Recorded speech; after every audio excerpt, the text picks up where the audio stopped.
ఇది ఒక తల్లి చదువుల కోసం వెళ్ళిన తన పిల్లల రాక కోసం ఎదురుచూపు చూస్తున్న చిన్ని కథ. ఒక గ్రామంలో సీతమ్మ తన ఇద్దరు పిల్లలు రాము సోములను కష్టపడి చదివిస్తుంది.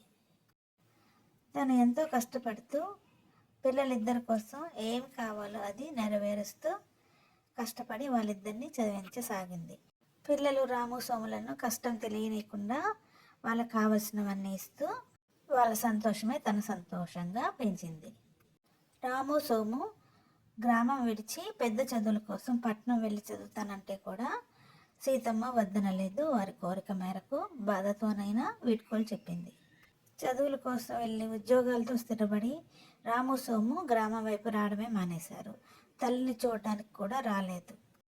సీతమ్మ రాము సోముల కోసం గుమ్మం ముందు కూర్చుని ఎదురు చూడసాగేది.